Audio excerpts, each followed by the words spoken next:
그럼 지금부터 이재명 대통령께서 유럽과 G7 순방 결과를 말씀드리겠습니다. 네, 제가 여기서 여러분들을 뵙는 건 처음이라고 하네요. 네, 반갑습니다.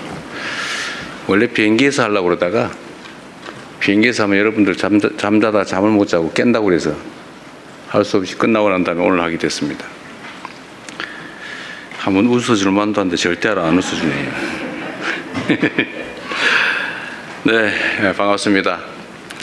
존경하는 국민 여러분, 대통령 취임 후 첫 유럽 순방을 마치고 어제 귀국했습니다. 우연의 일치겠지만 1년 전 제가 취임한 후에 첫 외교 일정으로 G7 정상회의에 참석하고 돌아온 날도 6월 18일이었다고 합니다. 1년 전에는 G7이라는 다자 무대에서 민주 대한민국의 복귀를 알리는 것 자체가 중요한 성과였다면 이번 유럽 방문과 G7 정상회의 참석을 통해서는 지난 1년 동안 대한민국의 위상과 대한민국에 대한 국제사회의 기대가 확실히 높아졌음을 피부로 느낄 수 있었습니다. 모두 국민 여러분의 성원이 있었기에 가능한 일이라고 생각합니다. 이번 순방의 주요 성과에 대해서 말씀드리도록 하겠습니다. 우선 이번 순방은 국제사회에서 대한민국의 위상을 더욱 높이고 국제사회의 현안 해결에 대한 책임감을 확인하는 소중한 계기였습니다. EU와는 평화와 번영, 연대와 협력이라는 공동의 가치를 중심으로 중동 정세, 한반도 평화, 경제 안보, 기후변화에 이르기까지 국제사회 주요 현안에 대한 공감대를 형성했습니다. G7 정상회의에 2년 연속 초청받아 참석해서 우리나라의 국제적 위상과 역할에 대한 국제사회의 신뢰와 기대를 확인할 수 있었습니다. G7 회원국과 초청국이 참석한 2개의 확대 세션과 업무 오찬에서는 새로운 파트너십 구축과 국제 연대 재건, 글로벌 불균형 해소와 공급망 안정, 안전하고 신속하며 효율적인 인공지능 도입 보장 방안에 이르기까지 글로벌 현안 해결을 위한 대한민국의 입장을 적극 개진하였습니다. 이 자리에서 저는 글로벌 경제 불균형 문제 해결을 위한 연대와 대화의 중요성을 강조하고 인공지능 등 다양한 분야에서 혁신을 촉진하되 안정성과 투명성, 책임성을 함께 확보해야 된다는 점을 지적하였습니다. 또한 중동 위기가 종식될 것으로 기대되는 만큼 향후 글로벌 에너지 공급망 강화를 위한 체계적인 해법도 함께 모색해 나가자고 제안하였습니다. 정부는 앞으로 글로벌 에너지 공급망 강화와 아태 지역 내 에너지 수입국 간의 협력 강화 시스템 구축을 통해서 우리 국익에 부합하는 국제 협력 질서를 주도적으로 추진해 나갈 계획입니다. 둘째, 이번 순방 역시 실용 외교로 국익을 극대화하기 위해 노력했습니다. 먼저 유럽 물류의 중심지이자 혁신적 중소기업 생태계를 갖춘 벨기에를 방문했습니다. 양국의 중소기업과 스타트업의 안정적인 성장 기반을 만들고 미래 세대 간 교류와 협력을 강화하기 위해 함께 노력하기로 하였습니다. 세계 최대의 단일 시장인 EU와의 정상회담에서는 경제, 안보 협력의 새로운 진전을 이뤄냈습니다. 안정적이고 예측 가능한 디지털 교육 환경 조성을 위한 디지털 통상 협정을 체결하였습니다. 마약, 테러 등 초국가 범죄에 보다 효과적으로 대응하기 위한 승객 예약 정보 전송 협정도 타결했습니다. 이를 통해 한국과 EU 간 디지털 협력과 국민 안전을 위한 공조 체제가 한층 강화될 것으로 기대됩니다. 무엇보다 EU를 방문한 것은 오는 7월 1일 철강 관세 할당 제도 조치 발효를 앞두고 한국산 철강에 대한 쿼타가 대폭 줄어들 것으로 우려되는 상황이었기 때문입니다. 이러한 조치가 무역 장벽이 되어서는 안 된다는 우리의 확고한 입장을 EU 지도부에 전달하였고 FTA 체결국이자 전략적 파트너인 한국에 대한 각별한 배려를 당부하였습니다. 이탈리아와는 특별 전략적 동반자로 관계를 격상하였고 중소기업, 첨단 과학기술, 사회연대경제, 개발협력, 그리고 문화 분야 등 5개 분야에서 양해각서를 체결했고 한 개의 협정을 타결하는 등 실질 협력의 폭을 크게 넓히는 성과를 얻었습니다. 특별히 한국 기업의 시장 진출에 큰 걸림돌로 작동했던 초감가상각제도 문제가 빠르게 해소되어 매우 기쁘게 생각합니다. 한인 관광 가이드의 자격 문제 등 우리 제외 동포들이 겪고 있는 오래된 애로사항에 대해서도 멜로니 총리의 적극적인 협조를 통해 해결의 전기가 마련됐습니다. 교황청에서는 레오 14세 교황님을 예방하고 내년 서울 세계 청년대회의 성공적 개최를 위한 협력을 약속했습니다. 또한 국내 교구에 현직 추기경이 한 분도 없다. 대한민국의 600만 천주 교인들을 위해서 추기경을 국내 업무 담당하는 현직 추기경을 임명해달라라는 우리 한국 가톨릭계의 염원도 전달드렸습니다. 예상과 달리 본인이 추기경을 임명한 사람이 아직 한 명도 없는데 앞으로 만약에 새로 추기경을 임명하게 된다면 한국의 사정을 각별히 고려하겠다는 말씀을 해주셨습니다. G7 정상회의 계기에 미국, 캐나다, 독일, 케냐 정상들과도 양자 협력 등 다양한 현안에 대해서 의견을 교환했습니다. 트럼프 미국 대통령과는 조선을 포함한 호혜적인 협력 방안에 대해 뜻을 같이 하고 한미일 협력의 중요성에도 공감했습니다. 전에도 한번 말씀을 하셨는데 이번에도 역시 미국 군함 열척을 빠르게 건조해 줄 수 있겠느냐 이런 의사를 저한테 물어봤습니다. 물론 뭐 거기에 대해서 당연히 가능하고 최선을 다하겠다고 답해 드렸습니다. 트럼프 대통령께서는 뭐 당연히 한미 협력 또 한미일 협력의 중요성을 말씀하셨고 저희도 그 점에 공감을 표명했습니다. 카니 캐나다 총리와의 양자 회담을 통해 원유, LNG, 핵심 광물 등을 포함한 안정적 에너지 공급망 구축을 위해 호혜적인 협력을 확대해 나가기로 하였습니다. 이와 함께 캐나다의 방산 역량 강화 과정에 우리가 적극 협력해 나갈 준비가 되어 있다는 점도 강조하였습니다. 메리츠 독일 총리와의 회담에서는 방위산업 분야에서 양국이 서로의 강점을 결합한 호혜적인 협력 모델을 모색해 나가자는데 함께 뜻을 모았습니다. 메르츠 총리도 이에 적극 공감했고 양국 간의 협력 가능성을 더욱 확대해 나가자는 의지를 밝혀주셨습니다. 또한 올해 10월 한국에서 개최되는 아시아 태평양 비즈니스 회의를 계기로 메르츠 총리의 방안을 추진하고 경제, 산업, 투자 분야 협력을 한층 심화해 나가기로 하였습니다. 그리고 우리의 중요한 동아프리카 협력 파트너인 루토 케냐 대통령과의 회담에서는 한국이 케냐의 국가 발전과 공동 성장 과정에서 신뢰할 수 있는 동반자가 되겠다는 뜻을 전달했습니다. 아울러 우리 기업들의 케냐 진출과 경제 활동에 대한 관심과 지원을 요청드렸고 양국 간의 교육과 투자, 인적 교류가 확대되고 있는 만큼 캐나다에 체류하거나 방문하는 우리 국민들의 안전과 권익 보호를 위한 협력도 더욱 강화해 나가기로 하였습니다.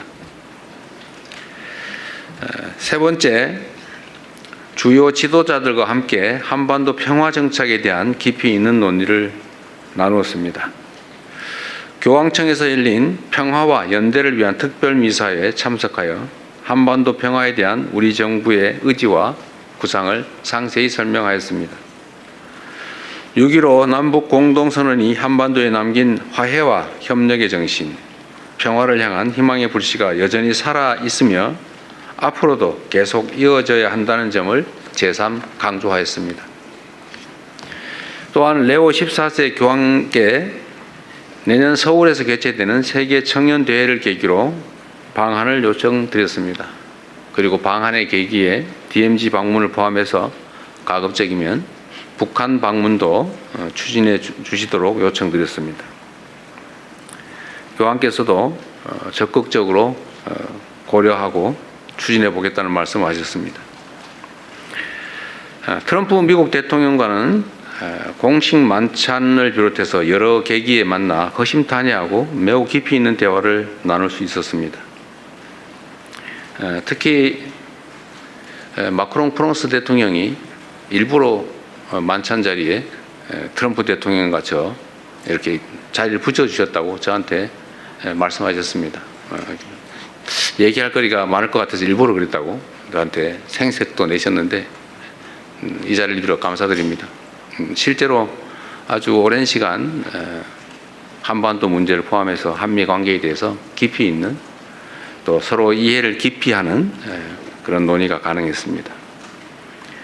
저는 트럼프 대통령의 중동 지역 내 평화 정착과 이란 핵 문제 해결을 위한 노력에 지지를 표명했고 한반도의 긴장 완화와 지속 가능한 평화 정착을 위해 역할을 해 주실 것도 다시 한번 당부드렸습니다. 트럼프 대통령 역시 한반도 문제에 깊은 관심을 갖고 있음을 재차 확인해 주었습니다. 특히 한반도 평화가 동북아시아는 물론 세계 평화와 안정에도 중요한 의미를 갖는다는 데 공감하고 앞으로도 관련 사안에 대한 긴밀한 소통 또 건설적인 기여를 함께 모색해 나가기로 하였습니다. 마지막으로 해외 동포 여러분들과 함께한 시간에 대해서 짧게 말씀드리겠습니다. 먼저 벨기에에서는 한국 해외 입양 동포분들이 매우 많기 때문에 그분들로부터 오랜 시간 가슴에 품고 살아오신 여러 이야기를 들을 수 있었습니다. 타국에서 겪어야 했던 외로움, 또 입양에 따른 정체성에 대한 고민, 또 친생 가족을 찾고자 하는 간절한 바람과 노력을 접하면서 대한민국 대통령으로서 참으로 만감이 교차하고 많은 책임감을 느꼈습니다. 입양 동포 여러분의 현안을 더욱 세심하게 살펴야 되겠다는 다짐을 했습니다. 약 20만 명에 가까운 우리의 아이들이 어려운 시기 여러 가지 경로를 거쳐 해외에 입양됐는데 그 입양 과정은 물론이고 그 후 해외 성장 과정 그리고 현재 해외 생활에서 많은 애환들이 있었습니다. 앞으로 더 실질적인 입양 동포 지원 방안을 마련해 나가야겠다는 다짐을 했고 또 그 말씀을 그분들에게 전했습니다. 재외동포청을 비롯한 외교부 등의 필요한 조치를 검토하도록 지시했습니다. 존경하는 국민 여러분 그리고 언론인 여러분, 정부 출범 2년차를 맞는 지금은 대한민국의 대전환과 대도약을 본격적으로 이끌어내야 할 매우 중요한 시기입니다. 변화하는 국제 질서 속에서 국익을 최우선에 두는 실용 외교를 적극 추진하고 경제, 안보, 기술, 문화를 비롯한 전 분야에서 대한민국의 새로운 성장 동력을 확보해 나가도록 하겠습니다. 아울러 놀라울 정도로 우리가 모르는 사이에 높아진 우리 대한민국의 국력과 국제적 위상에 걸맞게 국제사회의 평화와 번영, 연대와 협력을 위해 더 큰 책임과 역할을 다해야 될 것 같습니다. 이번 순방을 통해 세계 각국의 지도자들과 폭넓게 소통하며 국익을 위한 의미 있는 성과를 나름 많이 만들어냈습니다. 순방의 성과가 우리 국민 여러분의 삶과 대한민국의 미래의 실질적인 결실로 이어질 수 있도록 최선을 다하겠습니다.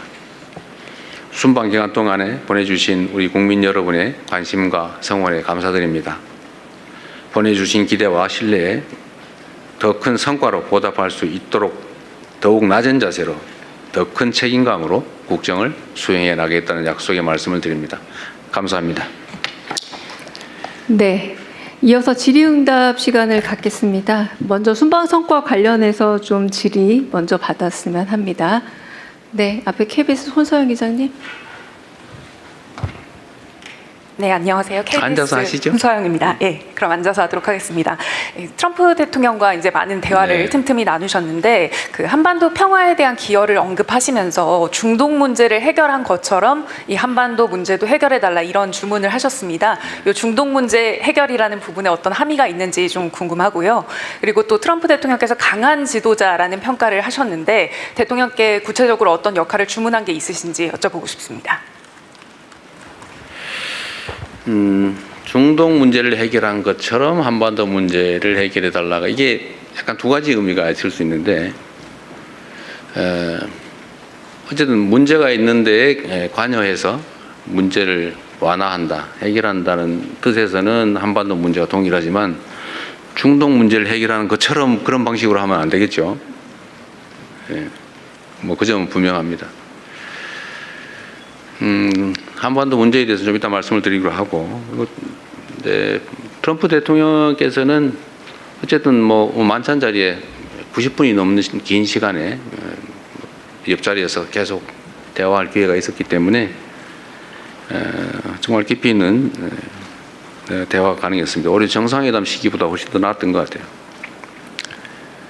뭐 그 과정에서 뭐 강한 지도자라는 뭐 표현도 여러 차례 해주시기도 하였고, 아마 그게 존중의 의미라고 생각합니다. 한반도 문제, 그다음에 한미 관계, 이게 뭐 가장 중요한 문제고, 그 중에서 가장 뭐 긴 대화를 한 것은 사실 북핵 문제죠. 앞으로 북핵 문제를 어떻게 접근할 것이냐. 트럼프 대통령께서도 막 14일인가 뭐 며칠 전에 김정은 위원장하고 함께 뜰을 거니던 사진을 SNS에 올렸습니다. 그 말씀도 하시더군요. 자기가 올렸다고. 본인이 올렸다고 말씀하시면서 이제 북한 문제에 대해서도 관심을 가져야 될 때가 됐다 이런 말씀하셨습니다. 그리고 제가 공동 사진 촬영을 하기 위해 처음 만났는데 그 자리에서도 먼저 그 북한 문제 어떻게 돼가요? 이렇게 미리 물어보셔서 갑자기 좀 사진 촬영 시간에 북한과 한반도 문제를 잠깐 얘기하게 됐습니다. 그래서 뭐 얘기가 아주 자연스럽게 이어졌는데요. 제가 드린 말씀은 트럼프 대통령께서 하신 말씀의 핵심은 북한도 핵 무기를 현실적으로 보유하기 이전 단계에서 뭔가 가능한 조치를 했어야 되는데 못해서 아쉽다 이런 말씀을 하셨습니다. 저도 물론 뭐 그 점도 그 점이지만 지금은 다른 나라를 대하는 방식으로 북핵 문제를 접근하면 안 된다 라는 점을 분명히 말씀드렸습니다. 뭐 그 점에 대해서 본인도 동의하셨고요. 근데 해결 방안이 마땅치 않다는 생각을 가지고 계셨고 그게 고민이었던 걸로 보입니다. 그래서 북핵 문제에 관한 우리의 입장을 좀 자세히 설명을 했어요. 이게 일률적으로 한 번에 처리가 불가능하다. 예를 들면 북한은 우리의 판단으로는 뭐 일정 수 이상의 핵무기를 실제 이미 보유하고 있는 것 같고 또 연간 10개에서 20개 정도의 핵무기, 핵폭탄을 만들 수 있는 핵물질을 계속 생산해내고 있고 또 그 투발 수단, 핵무기라고 하는 게 그 자리에서 뭐 쓸 수 있는 건 아니니까 어딘가를 멀리 보내서 사용하는 건데 소위 투발 수단, 옮기고 떨어뜨리는 그 투발 수단으로 ICBM 대륙간 탄도미사일을 뭐 단거리, 중거리 미사일 이미 다 개발했고 대륙간 탄도미사일은 거의 마지막 개발 단계에 있는 것으로 보여진다. 근데 이런 상태에서 그냥 원론적인 얘기를 서로 하면 이게 접근이 불가능하다. 북한은 비핵화 얘기를 하지 말고 핵 보유를 인정해야 대화하겠다 이러고 또 국제사회 입장에서는 비핵화를 포기할 수 없는데 이러니 대화 자체가 되지 않는다. 그래서 우리가 제안했던 것처럼 단계별로 좀 목표를 나누자. 단기 목표, 장기 목표를 나눠서 일단 단기적으로는 이 현재 추가의 핵물질 개발을 하지 않는 것, 그러니까 추가 생산을 안 하는 것, 중단하는 것, 또 핵물질의 해외 반출을 하지 않는 것, 또 ICBM에 더 이상 기술 개발을 하지 않는 것. 쉽게 말해서 중단하는 것만 해도 국제사회에는 이익이다. 방치하면 계속 상황이 악화된다. 그리고 북한 체제 유지에 필요한 정도를 초과하는 이제 핵물질을 보유하게 되면 아마 해외 반출 욕구가 커지지 않겠냐. 그게 매우 실질적 위험한 상황이 아니겠냐. 뭐 이 점에 대해서 또 동의했습니다. 그래서 그런 상황을 더 이상 진척되지 않도록 중단시키는 걸 단기적인 목표로 일단 하고, 그렇다고 비핵화를 포기하지 말되 지금 당장이 아니라 일단 단계적으로 단기, 중기, 장기로 가자. 일단 중단하고 멈추고 또 안정이 되면 감축을 하든지 좀 하고, 그 다음 단계로는 서로 신뢰가 쌓이고 체제가 안전이 보장이 됐다고 하면 그 핵무기 유지 관리 비용이 엄청나게 들기 때문에 체제 위협이 더 없다고 판단되는 상황을 서로 만들어서 이제 비핵화를 향해 가면 되지 않냐. 이 장기 목표로 삼자. 그래서 이 두 가지를 약간 나눠서 단계적으로 접근하는 게 현실적이지 않나, 이런 설명을 좀 긴 시간 드렸어요. 그것도 뭐 하나의 방법일 수 있겠다 해서 충분히 고민해 보겠다, 이런 말씀을 하셨습니다. 어쨌든 한반도의 핵 문제를 포함한 평화와 안정의 문제는 우리의 생존이 걸린 문제이기 때문에, 어쨌든 제가 전에 한반도의 핵 관련된 한반도 정책으로 제시했던 단기, 중기, 장기로 나눠서 접근하는 문제에 대해서는 필요한 만큼 충분히 말씀을 드려서 이해했다고 생각됩니다. 뭐 그리고 그 외에도 뭐 이런저런 얘기들이 많이 있었는데 이제 답은 여기까지 하겠습니다. 네, 또 다른 기자분 여기 앞에 머니투데이 김성환 기자님. 예, 저 머니투데이의 김성원 기자입니다. 순방 고생하셨고 시차 적응을 좀 하고 계신지 모르겠습니다. 저도 첫 번째 G7 1박 4일 일정 갔다 오고 이번에 갔다 오니까 감회가 좀 남달랐는데, 대통령이 조금 더 솔직하게 두 번째 G7 정상회의 이제 참석하시고 나니까 좀 느낌이 어떠셨는지 자유롭게 말씀을 부탁을 드리겠고요. 그리고 책임감 있는 역할을 해야겠다고 하셨는데 2년차 외교 구상은 좀 어떻게 두고 계시는지도 조금 더 구체적으로 말씀해 주시면 감사하겠습니다. 네. 그리고 한 가지 더 질문을, 공교롭게도 이번에 양자회담에서 캐나다 총리와 그리고 독일 총리를 둘 다 만나셨는데요. 캐나다가 60조 잠수함 사업 최종 사업자 발표 앞두고 있는 가운데 만남이었기 때문에 저희도 관심이 컸는데, 혹시 좀 긍정적인 결과를 기대해도 될지, 좀 그런 분위기가 감지가 됐는지 좀 말씀해 주시면 감사하겠습니다. 네. 우선 쉬운 것부터 말씀을 드리면, 두 총리, 캐나다 총리와 독일 총리는 독일 총리 먼저 만나고 그다음에 캐나다 총리를 만났는데, 뭐 그 결과에 대해서 전혀 감을 잡을 수 없었고요. 우리의 종합적인 판단으로는 뭐 상당히 기대를 갖고 있긴 한데, 그러나 뭐 낙관하기는 그렇게 뭐 호락호락하지는 않다. 좀 그렇게 말씀드려야 될 것 같아요. 감을 잡기가 매우 어려운 그런 상황이었습니다. 내가 지금 막 졸리는데 그 시차 때문에 그런 건가요? 여러분도 고생하셨습니다. 제가 순방을 다니면 우리 동행하는 언론인 분들한테 참 미안하다는 생각이 듭니다. 너무 힘들죠, 사실은. 열 몇 시간씩 그 좁은 의자 좌석에 앉아서 쪽잠을 자야 되는데 너무 힘드실 것 같아요. 그리고 이번에 또 비용을 엄청나게 많이 냈다고. 돈 없으면 해외 취재도 못 다닐 것 같아요. 그래서 그거는 제가 좀 법률적 검토를 좀 지시를 해놨어요. 제 생각은 어쨌든 우리가 뭐 법률이나 상식상으로 민간의 취재 활동에 대해서 뭐 지원을 해준다고 하는 게 약간 문제가 있다는 지적이 있으니까 그거에 안 하더라도 취재진으로부터 우리가 부당한 이익을 취할 필요는 없잖아요, 그죠? 그래서 제가 뭔 지시를 했냐면, 항공료는 여러분이 안 가시면 빈자리로 가는 거잖아요. 빈자리로 가면 그 항공료만큼 뭐 손해가 나거나 이익이 생기는 게 아니니까, 더 타고 가면 혹시 비행기가 무거워져 가지고 항공료가 조금 더 들 수 있나요? 뭐 그런 정도. 그러나 일반 항공료 상당의 아마 비용을 받는 것 같던데요. 그건 내가 보면 부당이득 같아요. 그래서 그 문제를 한번 점검을 해보자. 너무 뭐 수천만 원씩 내면서 어떻게 취재를 합니까? 이게 여러분들 영업활동이라고 보면 안 되잖아요. 이게 국가를 위한, 공동체를 위한 공익적인 측면이 있고, 정부 입장에서는 이걸 많이 홍보를 해야 되는데 여러분이 또 홍보를 대신해 주는 측면이 있기 때문에 뭐 어차피 빈자리로 가는 것, 그 비용까지 일반 항공료를 받는 거 좀 문제가 있어 보여서 지적을 해놨다는 말씀드립니다. 두 번째, 제가 작년에 처음 G7 회의를 갔을 때는 사실 뭐 취임한 지 며칠 되지도 않고 원래는 안 갈까 생각했었죠. 초청이 있지만 안 갈까 생각했다가 이게 매우 중요한 회의라서 어쩔 수 없이 갔고, 또 뭐 이렇게 처음 보는 사람들이고 다 외국 정상들이 뭐 여러분도 뭐 개인적으로 사람을 처음 만나면 좀 어색하고 불편한 것처럼 뭐 국가 정상들도 사실 처음 보고 그러면 막 쑥스럽고 어색하고 그래요. 이번에 보니까 우리 일본 총리께서 좀 그러신 것 같아요. 아마 그 G7 회의는 처음이었죠. 늦게 취임하시면서.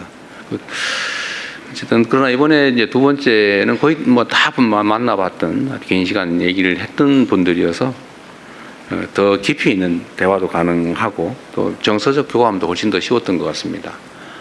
또 앞으로도 계속 노력해야 되겠죠. 국가 간의 관계도 정상들 간의 정서적 유대와 교감이 매우 크게 영향을 미칩니다. 이번에 제가 사실 매우 고마웠던 것은 이태리 측의 그런 뭐 배려라고 할까 그런 거였죠. 우리 교민들이 여러 가지 저한테 민원을 냈는데 그 중에 하나가 이제 우리 국민들이 연간 100만 명 정도가 이탈리아 관광을 갑니다. 그러니까 거기 이태리에 있는 우리 재외 국민들 또는 동포들이 관광 가이드를 하는 경우가 많은데 그게 이제 시험 봐서 뭐 자격증을 얻는데 되게 어려움이 많대요. 이제 그 얘기를 했더니 그 얘기를 하고 난 다음에 주말인데 밤에 관광청에서 우리 교민들 중에 그 일에 관계된 관광 가이드 회장인가 그분한테 전화가 왔다고 해요. 앞으로 이렇게 한번 처리하자. 뭐가 문제냐. 뭐 그래서 제가 그 다음 날 낮에 월요일 날 간담회라고 했는데 전날이니까 일요일 날 연락이 온 거예요. 정말 각별한 배려를 해준 거죠. 멜로니 총리께서 특별히 배려해서 주말에 이렇게 조치를 해준 겁니다. 매우 감사한 일이죠. 그게 아마 서로 간의 신뢰와 교감 때문이 아닐까 그런 생각을 합니다.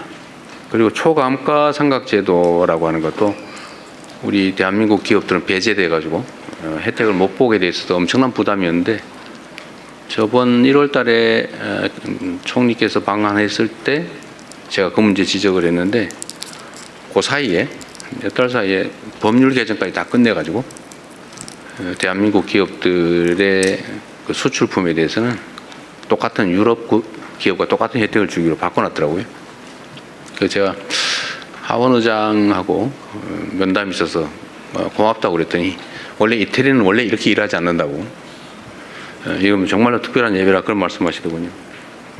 그래서 말씀드리고 싶은 것은 정상들 간의 잦은 교류 그리고 정상들 간의 정서적 교감 이게 매우 중요하다. 앞으로 더 많이 노력해야 되겠다 그런 생각이 듭니다. 아주 뭐 몇 년 동안 또는 십수년 동안 해결되지 않던 아주 묵은 숙제, 난제들도 정상들 간의 대화를 통해서 많이 해결을 했어요. 지금까지도. 그래서 좀 더 가급적이면 임기 전반에 초반에 외국 정상들 간의 정상회담 교류는 좀 최대한 많이 하려고 합니다. 힘들긴 한데 사실 임기 후반에 가면 사실 그게 뭐 그렇게 효과를 보기 어렵죠. 이미 다 조치할 수 있는 시간이 다 지나버리기 때문에 초반에 많이 하려고 하는데 육체적으로 좀 부담되고 어렵긴 한데 또 여러분들은 매우 어렵긴 하겠지만 좀 앞으로도 좀 더 자주 많이 나가게 될 것 같습니다. 또 많이 초청해서 많이 오시게 되지 않을까 싶습니다. 네. 네. 평화방송 김혜영 기자님. 네. 앞줄에 계신 기자분들이 공부도 잘하고 질문도 많이 하고 그런 거예요? 이번에 그 특별히 또 바티칸을 그렇군요. 갔으니까요. 네, 평화방송 김혜영입니다. 네. 저는 이번 지금 설명해 주시는 과정에서 처음 알게 됐는데 그 현직 추기경 임명 요청하셨다는 사실. 네. 이게 뭐 교회 염원이긴 합니다만 정부나 한국 사회에는 어떤 의미가 있는 일일까 여쭤보고 싶습니다. 대한민국에 뭐 여러 종교가 있습니다만 천주교는 참 교황청 입장에서 특별한 의미가 있을 것 같습니다. 선교사들의 파견 선교를 통해서 한국에 천주교가 전래된 게 아니고 한국만 유일하게 우리 스스로 천주교를 받아들였죠. 그게 이제 로마 교황청의 입장에서도 매우 중요하다고 합니다. 그래서 또 각별한 관심을 가지고 있다고 해요. 그래서 제가 그 점도 지적을 하고, 뭐 교회 문제에 우리가 관여하는 게 조금 그래서 말씀드리기가 좀 그랬는데, 그러나 우리 대한민국 천주교 신자분들이 무려 600만 명을 넘고 있고, 또 한국 사회에서 매우 중요한 일을 하고 있고, 또 내년에는 세계 청년대회라고 하는 100만 명이 모이는 매우 중요한 국제 행사까지 치러지게 됩니다. 그리고 현 교황께서도 교황이 되시기 전에 대한민국을 5차례 방문하셨다고 해요. 그리고 뭐 DMZ도 방문하셨던 것 같고, 또 한반도 평화 문제에 관심도 매우 높습니다.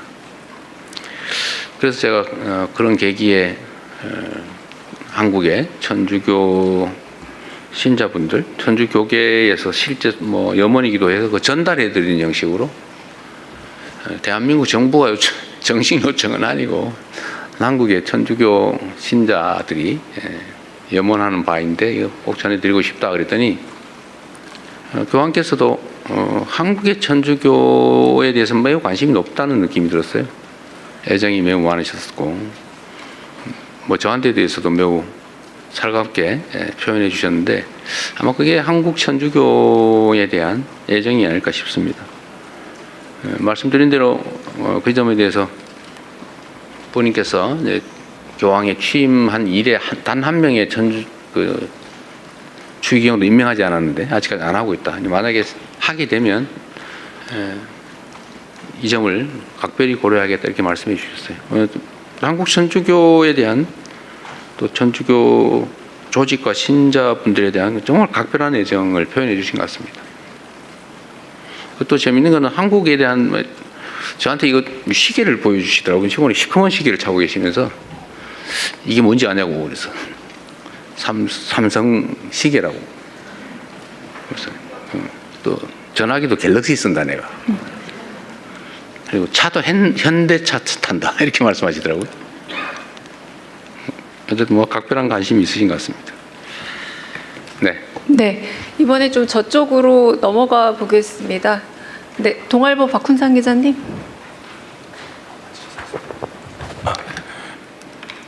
예, 동아일보 박훈상입니다. 그 대통령께서 방한 계기에 북한 방문을 추진해달라고 요청드렸고 교황도 적극적으로 고려하고 추진해보겠다고 했는데 네. 그 유용식 추기경은 결국 북한에 달린 일이다라고 말씀하셨는데 네. 북한을 따로 설득하실 방안이 있는지 궁금합니다. 안타깝게도 현실은 북한과의 모든 소통 수단은 단절되어 있습니다. 북한은 이렇게 말하고 있죠.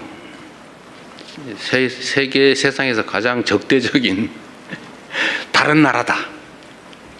민족 공동체도 아니고, 과거에는 우리는 민족 공동체라고 서로 불렀죠. 민족 공동체도 아니다.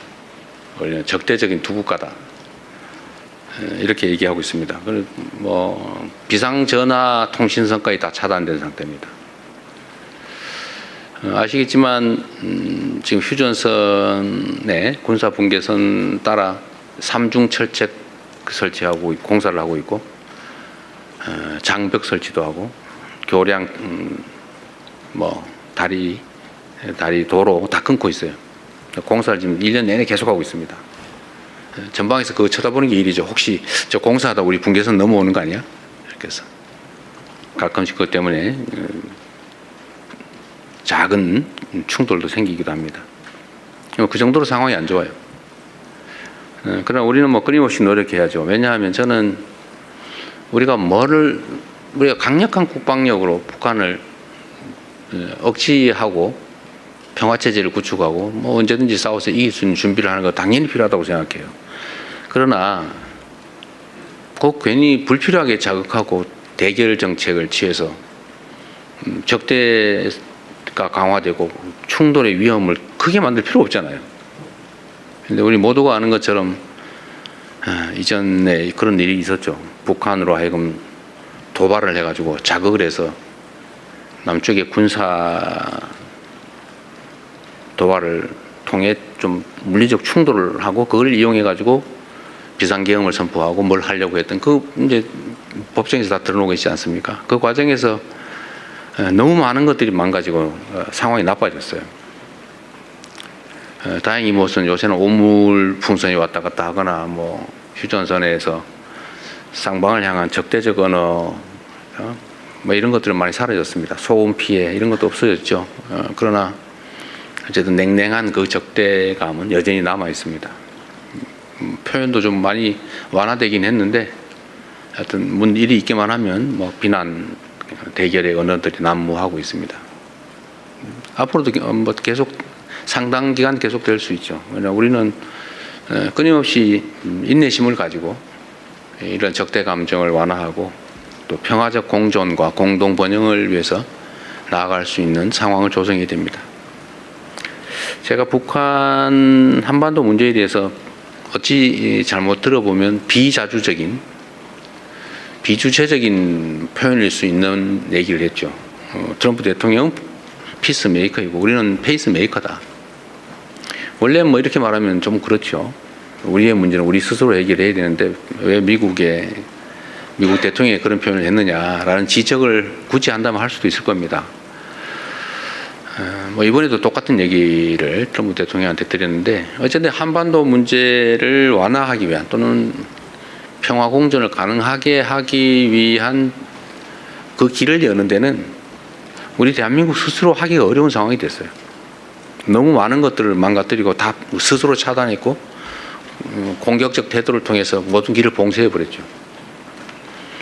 그러나 북한은 북한 체제 안전에 가장 관건적 역할을 하는 것은 미국이라고 생각하고 있고 또 현실적으로 정전협정의 당사자는 한국은 아니죠. 우리는 서명도 못했으니까요. 우리는 전시작전권이 없었으니까 휴전 서명의 당사자가 아니었던 겁니다. 그래서 휴전협정도 미국하고 맺었기 때문에 모든 한반도 안보와 체제 보존에 관한 핵심 역할은 미국이 한다 이렇게 믿고 있어요. 뭐 일부는 현실이기도 하죠. 그래서 미국을 중심으로 대화하도록 하고 우리는 그런 상황을 조성하기 위해서 노력해야 되는 거죠. 앞으로도 계속 노력은 하겠습니다. 뭐 방송으로 하면 듣겠지요, 설마? 오늘 이것도 아마 듣고 있지 않겠어요? 네. 네, 또 손 들어주시면 오늘 저쪽 뒤쪽으로 제가 잘 안 보여서 일단 보이는 쪽에 먼저 중앙일보 윤성민 기자님. 네. 우리가 기자간담회를 자주 해야 될 것 같아요. 손 드시는 게 너무 많은데 원래는 없어야 되는데. 네, 말씀하십시오. 예, 중앙일보 윤성민입니다. 그 트럼프 대통령과 그 북핵 문제에 대해서 대화를 나누셨다라고 말씀을 하셨는데 그 북핵 문제 해결을 위해서는 북미 대화가 뭐 필요하다라는 얘기도 나오고 있습니다. 그 트럼프 대통령이 그 G7 만남 과정에서 그 북미 대화의 의지를 보이거나 아니면 좀 구체적인 계획을 말한 게 있는지 궁금하고요. 그리고 한 가지 더 추가적으로 그 트럼프 대통령과 그 북한 관련 주제 외에도 혹시 한미 동맹 관련된 그러니까 전작권 전환 그리고 방위비 분담금 뭐 이런 것과 관련된 대화도 나누셨는지 소개할 부분이 있는지 있다면 소개해 주시면 감사하겠습니다. 네. 일단 방위비 분담 얘기는 전혀 나오지 않았고요. 지금도 뭐 충분히 분담하고 있는데 뭘 추가 분담하냐는 게 제 생각이고 뭐 미국 측도 대선 이후에 대선 선거 과정에서 그 얘기가 꽤 있었는데 한국군의 주한미군에 대한 방위비 분담금을 뭐 10배를 받겠다 뭐 이런 얘기를 했는데 그 취임 이후에는 전혀 그 얘기를 하지 않고 있습니다. 방위비가 아니라 이제 국방비 얘기는 제가 먼저 했죠. 명확하게 우리는 얘기의 대전제이기 때문에 그 얘기를 먼저 드렸습니다. 우리는 국방비 3.5%까지 증액을 하기로 약속을 했고, 또 우리 스스로 주권 국가로서 한반도 방위는 우리 스스로 책임져야 된다고 생각한다. 우리 스스로 책임지겠다. 걱정하지 마시라. 이렇게 미리 얘기를 했어요. 대전제로 깔끔하게. 그럼 모든 문제가 해결되죠. 우리가 우리 돈 내면서 우리 방위를 우리 스스로 책임질 건데 전시작전권을 미국이 왜 갖고 있습니까? 뭐 얘기할 필요가 없죠. 그럼 당연히 우리가 정상 상태로 우리 스스로 방해할 수 있게, 또 우리가 스스로 지휘할 수 있게 해야 되니까 더 이상 그 얘기는 하지 않았습니다. 제가 저번 한미 정상회담에서도 전시작전권 반환 얘기는 일부러 안 했어요. 너무 당연한 거니까. 실무적으로 협의가 되고 있었고, 그래서 국방 관련해서는 뭐 대전제로 우리 스스로 책임진다라는 걸로 얘기는 깔끔하게 끝내고, 제가 대신에 그 얘기는 해드렸어요. 그래서 그랬더니 주한미군 45,000명 그러시길래 아닙니다 이러면 또 화날 수 있잖아요. 그래서 그건 맞는데 45,000명 맞는데 지금은 아니다. 지금은 28,500명이다. 이거는 제가 확인시켜 드렸습니다. 그랬더니 지금 그렇단 말이지 이렇게 이해하시는 것 같았어요. 북미 대화에 관해서는 답답해 하셨어요. 아까 말씀드렸지만 일단 수가 있으면 하고 싶어 하세요. 북미 대화를. 지금은 이제는 김정은과의 대화를 해야 되겠다는 생각을 가지고 계셨습니다. 가지고 계신데 그럼 어떻게 구체적으로 이 점에 대해서 답답해 하세요. 저한테 방법이 뭐냐 이렇게 이런 것도 물어보셨습니다. 제가 말씀드린 건 그래서 그 얘기를 한 거죠. 결국 북핵 문제다. 체제 안전의 문제다. 그리고 이게 지금 같은 방식으로는 해결이 되지 않는다. 제재와 압박이 효과가 없다 이제는. 그 이전에도 뭐 국제사회가 봉쇄하고 제재했지만 결국은 지금까지 이러고 오지 않았냐.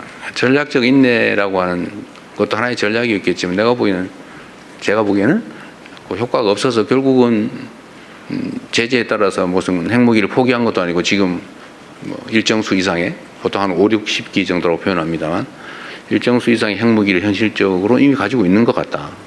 뭐 다 그렇게 인정하지 않냐. 끊임없이 1년에 10개에서 20개 정도 핵무기를 만들 수 있는 핵물질을 계속 생산해내고 있다. 다 알고 있지 않냐 우리가.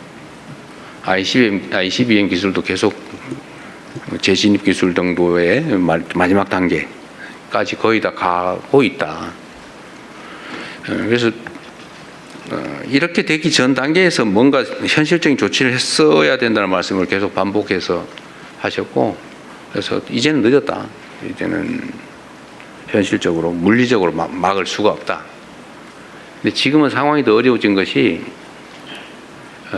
러시아 우크라이나 전쟁 때문에 북러 간의 군사 협력을 하면서 매우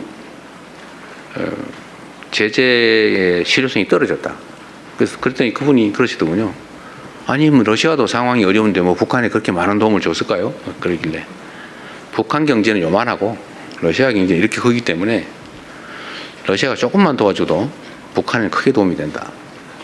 그래서 지금 현재는 북한이 작년 경제 성장률이 사상 최고였다. 그랬다고 합니다. 작년에 북한의 경제 성장률이 사상 최고였대요. 그래서 뭐 여러분이 쓰신 기사에도 나오던데 무슨 뭐 고급 무슨 소비재 시장을 뭐 열어주겠다 뭐 그런 얘기도 했다고 하는 얘기가 있던데, 어쨌든 그렇게 러시아와 저 국경이 완전히 열려서 이제는 국제 제재가 의미가 없다. 그러니까 이제는 핵물질 추가 개발 또는 미사일 추가 개발 뭐 이런 거를 중단하는 것 가지고 협상을 해야 될 때가 됐다고 보여진다.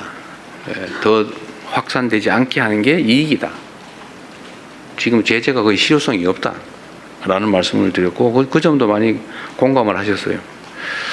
구체적으로 그럼 어떻게 해야 되냐는 의견도 저한테 물어봤는데 하지만 우리로서는 방법이 지금은 모든 게 다 차단됐기 때문에 제한도 할 수 없는 상태다. 미국과 북한이 대화할 수 있는 유일한 상대라고 보여지고,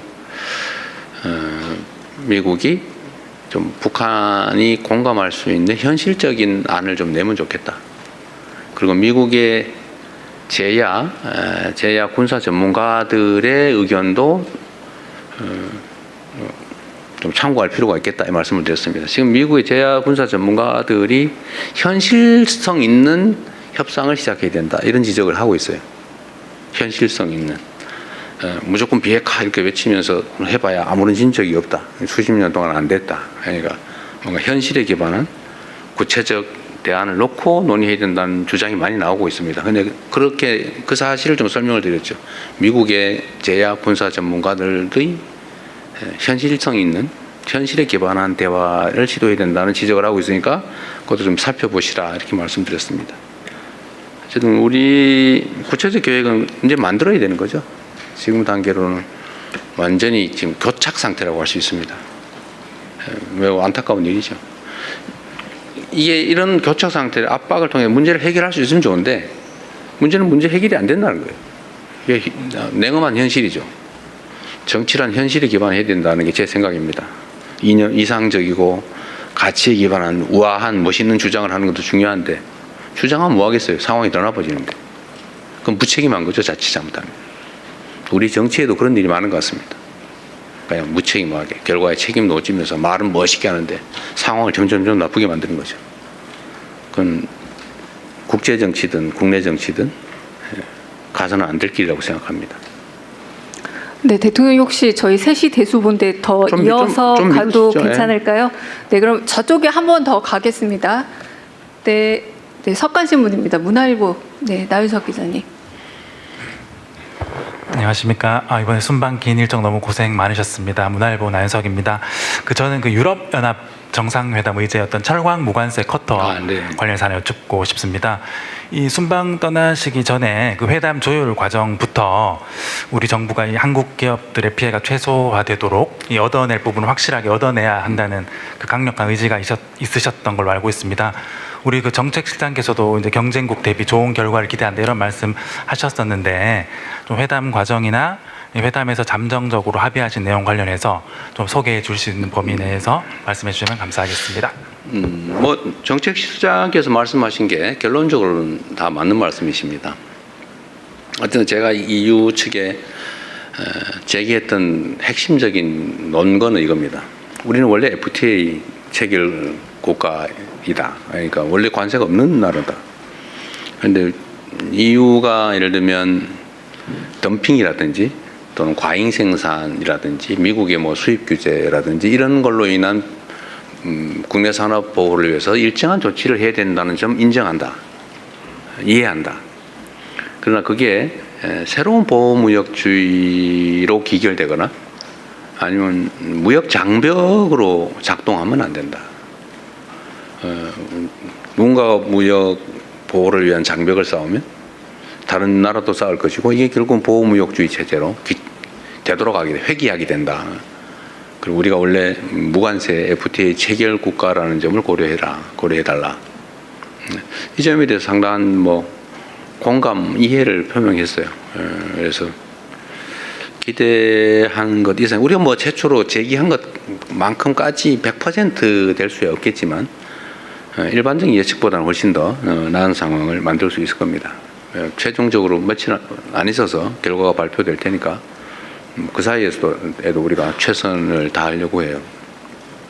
그리고 우리가 이제 추가로 요구한 건 우리의 요구를 100% 못 들어줄 텐데 그렇다고 하면 다른 영역에서라도 필요한 합리적인 이해 조정 조치를 해달라.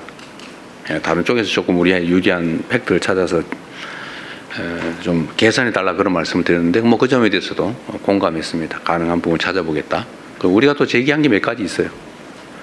직접 연관된 건 아니지만 이거를 불가피하게 이렇게 해야 되면 다른 이해 보완 조치가 필요하다. 이런 걸 좀 고려해달라고 해서 협상에 제시하고 논의 중인 게 있습니다. 약간씩의 성과가 있을 것 같아요. 네. 조선일보 박상기 기자님. 네, 안녕하세요. 조선일보 박상기입니다. 저 이번 순방과 관련된 당청 관계에 대해서 여쭈려고 하는데요. 그 이번 순방 출국 행사장에 그 정청래 당대표께서 안 나오셔가지고 많은 이제 해석이 있었던 것 같습니다. 대통령님께서 순방 중에 X에 올리신 글에 대해서도 당 지도부를 향한 것 아니냐는 이제 얘기가 있었고요. 앞으로 있을 그 당 전당대회 관련해서 당청 갈등 내지는 명청 갈등 얘기가 나오는데 이에 대한 대통령님 말씀 여쭙니다. 이거 다음 주제로 원래 하기로 했던 거죠? 안 나고 할까요? 사실 저는 제가 해외 출국하거나 귀국할 때 막 많은 사람들이 줄 서서 하는 게 그렇게 뭐 흔쾌히 막 기분 좋은 일은 아니에요. 그냥 통상적인 업무 중에 일부인데 그렇게 좀 할 필요가 있나 이런 생각을 했던 거고, 이번에 나갈 때는 뭐 그렇게 꼭 해야 되나 뭐 그런 생각이 있었는데 하여튼 일부가 참석을 못하는 또는 안 하는 그런 상황이 생겼던 것 같습니다. 저는 당청 관계에 대해서 뭐 당도 정부에 대해서 필요한 쓴소리 할 수 있죠. 저는 좋은 소리만 해야 된다고 생각하지는 않아요. 그러나 정부는 당이 만든 것이죠. 그리고 정당의 본래 목적, 존재 목적은 헌법에도 써져 있지만 권력 정치죠. 선거를 통한 국민들의 선택을 받는 거예요. 그건 당연히 경쟁을 해야 되고, 경쟁의 핵심은 국민의 지지죠. 지지가 많은 쪽이 권력을 위임받는 거죠. 정당의 본래 목적인 권력을 쟁취하는 겁니다. 이게 한 번에 끝나지는 않죠. 우리 민주사회에서는 일정한 기간을 두고 주기적으로 그런 선택을 국민들이 하게 됩니다. 끊임없이 국민의 선택을 받기 위해 노력해야죠. 국민들 사이에는 의견이 당연히 갈리죠. 또 생각도 다르죠. 이해관계도 다르죠. 생긴 것도 또 다를 수 있어요. 뭐 다르죠. 다. 온갖 다름이 있습니다. 아마 무지개보다 더 많이 다르겠죠. 그런데 정치는 자신들의 본질적 지향이라고 하는 게 있죠. 그러나 그 본질적 지향에 적극적으로 동의하고 공감하는 사람만 모아서는 전체를 대표하기 어렵습니다. 제가 그런 얘기를 자주 듣는데, 이론가, 운동가와 실천가, 정치인은 다르다. 정치는 현실이죠. 그리고 실천이 중요해요. 이론가, 이상가, 사상가, 운동가는 주장만 잘하면 돼요. 뭐 동의 안 해도 상관없어요. 주장하는 것 자체로 의미가 있죠. 물론 뭐 동조자가 많으면 더 좋죠. 그러나 본질은 아니에요. 그러나 정치는 동조자, 공감하는 사람을 많이 모으는 게 마지막 결론이죠. 그래서 정치는 언제나 포용적이어야 합니다. 제가 빈말로 하는 게 아니고요. 듣기 좋자고 하는 게 아니고, 그게 현실이에요. 우리의 원래 가진 이상과 가치를 잃지 않아야죠. 그렇다고 그걸 땀내는 강요할 수는 없어요. 그걸 잃지 않으면서도 최대한 많은 사람들에게 공감을 이끌어내고, 약간 달라도 다른 점보다는 같은 점들을 찾기 위한 노력을 끊임없이 해야죠. 사실 친구 간도 마찬가지예요. 쟤는 왜 저런 게 마음에 안 들어? 이거는 왜 마음에 안 들어? 이러면 다 남대요, 원수대요. 쟤는 왜 이런 게 좋아? 웃는 게 너무 좋아. 쟤는 뭘 하는 게 좋아? 쟤는 이렇게 배려해 주는 게 좋아. 이 좋은 점들을 찾으면 친구가 많아지죠. 정치도 마찬가지 아닌가요? 그런 생각이 듭니다. 당청 관계는 그래서 사실은 동일체이기도 하고 다른 존재이기도 하죠. 정부는 당이 만든 거잖아요. 정당 국가에서. 당연히 서로 협조하고, 또 정부는 정당이 지원 지지하기를 기대하죠. 정부의 국정 성과는 결국 당에 귀속되죠. 그걸 통해서 결국은 또 국민들의 평가를 받지 않습니까? 당청 관계는 하나이면서도 또 남이기도 하고 남이면서 또 하나이기도 하고 그런 관계라고 생각됩니다. 그래서 당연히 서로에게 잘 되자고 격려할 수도 있고 잘못된 게 있으면 지적할 수도 있는 거죠. 민주당과 지금 현재 정부는 저는 뭐 여러분들이 보시기에는 엄청난 갈등이 있는 것처럼 보이지만 저는 더 잘 되기 위한 과정이라고 생각해요. 잘 돼야 되겠죠. 저는 그런 측면에서는 일종의 사명감을 가지고 있습니다. 국민으로부터 좋은 평가를 받기 위해서는 실적을 내야 되겠죠. 실천과 행동을 통해서 결과를 만들어내고 그 결과가 국민들에게 유용해야 되겠죠. 그래서 가장 실용적이어야 합니다. 그리고 더 많은 사람들의 공감을 이뤄내야 되겠죠. 그래서 가능한 범위에서도 양보도 하고 일부에서는 뭐 왜 우리 편 안 쓰고 왜 자꾸 남의 편 쓰냐 뭐 같이 싸워온 우리 편은 너무 섭섭하다 뭐 그런 얘기도 있다고 해요. 그렇다고 뭐 저는 객관적으로 봤을 때 우리 편 안 쓴 거 아닙니다. 그러나 또 다른 쪽도 써야죠. 또 잘하고 있잖아요. 사람을 쓰는 데서는 이것도 국민들이 다 지켜보는 거죠. 심판을 하고 있잖아요. 다 쳐다보고 결과를 얼마나 잘 만들까? 결과를 만드는 것은 결국 사람인데 유능한 인재를 쓰나 지편 챙기나 이거 보고 있겠죠. 별로 하는 일 없이 뭐 그냥 직함만 있는 거다. 그러면 뭐 가까운 사람 능력 관계없이 써도 되겠죠. 그러나 일을 해야 되는 자리면 가깝다고 쓰는 게 아니라 능력 있는 사람을 써야 될 겁니다. 결과를 만들어내는 게 사람이고 그 일을 해야 되니까 저는 당연히 그래야 된다고 생각해요. 나름은 그렇게 다 맞추고 있는데 사람들의 판단은 또 다 다를 수 있죠. 저의 판단이 100% 옳다고 생각하지 않아요. 다른 사람의 의견이 그렇다고 100% 옳다고 생각하지도 않아요. 다 옳을 수도 있고 다 틀릴 수도 있죠. 뭐 다른 거죠 그냥. 그 의견도 많이 들어보려고 합니다. 뭐 매우 복잡한 얘기를 한꺼번에 여러 가지를 물어봐가지고 말하기가 좀 어렵긴 한데 어쨌든 저는 정당이란 좀 더 포용적이고 개방적이어야 된다고 생각합니다.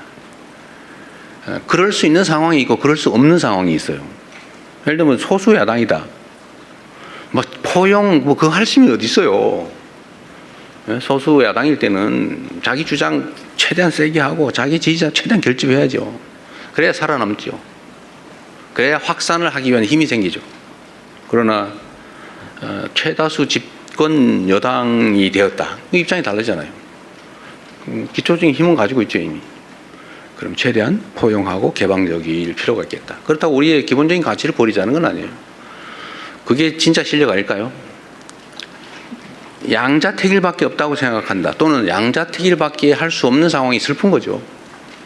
둘 다 선택할 수 있도록 힘을 길러야죠. 힘이 강하면 둘 다 선택할 여지가 점점 더 생겨요. 그럴수록 용인하고 개방적으로 더 많은 사람들과 함께하기 위해서 노력해야 된다. 정부의 역할은 그런 겁니다. 정부는 이 국가 권력, 나라의 운명과 국민의 삶을 통째로 다 책임을 맡았지 않습니까? 그리고 그를 위한 국가의 모든 대부분의 권력을 위임받았어요. 힘이 있죠. 이럴 때는 주장이 아니라 행동과 실천으로 결과로 책임져야 되는 거예요. 그 책임이 더 크죠. 주장하기보다는. 그래서 우리는 국민들의 더 나은 삶, 국가의 더 나은 미래라고 하는 소위 지금은 그 중에서도 가장 중요한 민생과 경제에 집중해야 됩니다. 물론 뭐 안보, 질서 이런 건 기본이죠. 국가의 기본적 질서를 유지하지 못한다. 예를 범죄가 막 횡행하게 한다든지 뭐 어디서 외국에서 걸려온 전화에 막 돈 뺏기고 이런 데도 뭐 가만 놔둔다든지 뭐 이러면 안 되죠. 범죄로부터 재난으로부터 국민들의 생명과 안전을 지키는 뭐 질서에 관한 책임 당연히 져야죠. 기본이니까. 국가의 안보를 지키는 거. 그건 너무 당연하니까 열심히 최선을 다해서 해야죠. 그걸 못하면 부적격이죠. 그런 건 능력이라고 하지 않습니다. 그건 기본이죠. 그러나 진짜 능력이 발휘되는 영역은 민생과 경제라고 생각됩니다. 민생과 경제에서 성과를 내고 국민들이 전보다 살기가 낫네, 앞으로는 더 살기가 나아지겠네라고 하는 기대가 가능한 희망 있는 사회를 만드는 것, 그게 성과겠죠. 그래서 민생과 경제를 챙기고 개선하는 데 집중할 수 있으면 좋겠다. 당도 그게 정부의 본질이니까 정권의 민생과 경제를 챙기는 일, 그리고 이를 위한 포용과 개방, 이런 데 좀 많은 지원을 해주면 좋겠다라는 게 제 생각입니다. 그렇게 되겠죠. 네, 이제 마지막으로 질문을 좀 추려볼까 합니다. 근데 아까 저 순방 얘기만 하고 저기 맞죠? 그걸 끝내면 내가 비난받을 것 같은데. 네, 그럼 이번에는 한번 대통령께서 자유롭게 하십시오. 지목해 주시는 거, 아니면 제가 한번 아시아경제 임철원 기자님, 네, 다음엔 대통령께서 지목해 주시기 바랍니다. 난 얼굴도 모르는데 저번처럼 후회할 지목을 할까 걱정돼. 네, 네, 임철원 기자님. 네. 네, 아시아경제 임철영 기자입니다. 네. 선방가 계시던 동안 계속해서 벌어진 선관위 투표용지 부족 사태 관련해서 좀 질문을 드릴 텐데요. 네. 선관위 투표용지 부족 사태에 따라서 잠실 7동 투표소 앞 시위가 2주를 넘겨서 계속 네. 되고 있는데, 관련해서 참정권 침해를 바로 잡아야 된다는 게 원래 초기 시위의 어떤 네. 목소리였는데요. 가면 갈수록 부정선거를 주장하는 목소리가 더 커지고 있다는 지적이 나오고 있고요. 동시에는 그 체육단체 행정 마비 사태까지 장기화되고 있는 상황인데, 이와 관련해서 경찰력이 미온적으로 대처하고 있다는 지적도 나오고 있습니다. 그 현 상황에 대해서 대통령님의 어떤 판단과 생각을 듣고 싶습니다. 네. 사실 전에도 한번 말씀드렸는데, 우리 청년들, 젊은이들이 국민의 참정권 문제에 또는 투표 기회 박탈에 대해서 이렇게 매우 민감한 반응을 보이고 또 행동으로 그걸 지키기 위해서 노력하는 걸 보고 저 사실은 약간 놀라웠습니다. 우리보다 더 낫구나, 기성세대보다. 우리는 되게 이해관계 때문에 많이 싸우는데 매우 이기적이고 또 세상의 정의와 공정 질서에 무관심하다고 선입관을 가졌던 청년들이 오히려 우리가 무관심하거나 아니면 관심의 비중이 좀 적다고 판단되는 이 영역에 이와 같이 문제를 제기하고 행동까지 하는 점 보고 우리와는 다른 세대구나 라는 생각을 하게 됐어요. 그래서 매우 감사하게 생각한다, 이 말씀 한번 드렸습니다. 선관위 문제는 사실 참 황당하죠. 제 입장에서도 선관위 좀 문제다 이렇게 생각을 하긴 하지만 평소에도, 근데 뭐 아무런 우리가 통제, 감시, 견제 권한이 없어요. 하다못해 선관위원장에 대한 형식적 임명권조차도 없어요. 스스로 자기들끼리 돌아가면서 뽑게 돼 있어요. 정부에서 3명, 대통령이죠. 대통령이 3명, 대법원에서 3명, 대법원장이 3명, 국회에서 3명. 이렇게 뽑으면 그 9명이 돌아가면서 위원장을 하는데, 지금까지 수십 년 관행은 대법원에서 지명하는 3명의 선관위원 중에 대법관을 1명을 포함시키는데, 대법원장이 지명한 대법관인 선관위원이 당연히 선관위원장을 맡아봤단 말이에요. 그래서 우리는 그래도 가장 공정한 대법관이 맡아서 가장 공정하게 잘하지 않을까, 그런 기대를 했지 않았겠어요? 그런데 결과는 이런 어처구니 없는 일이 벌어진 거죠. 예를 들어 전에 채용 비리 문제도 그렇고, 최근에 나오는 좀 얘기하기 좀 그럽니다.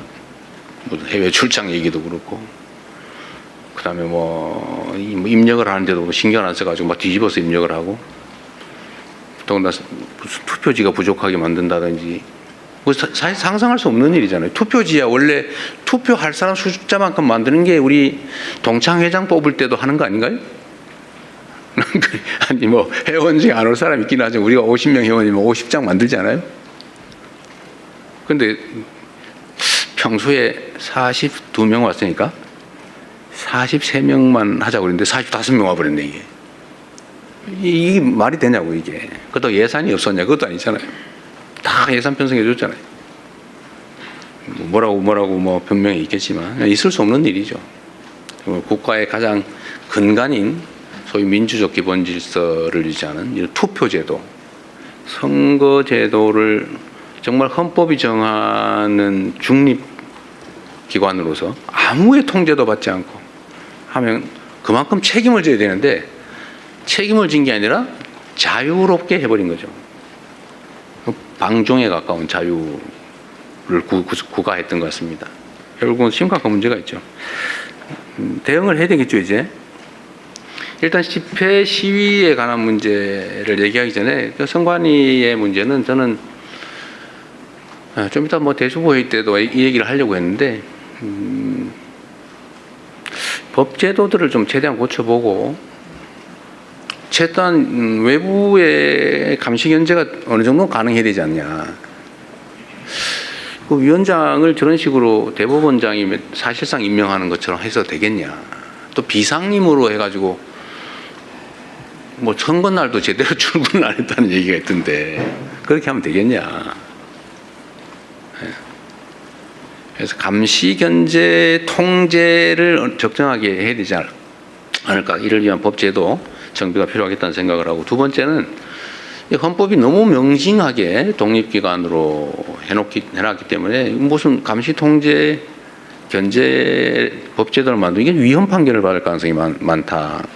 그러니까 필요하다면 여야 간의 의견의 일치가 된다면 선관위에 관한 뭐 원포인트 개헌이라도 해야 되지 않을까.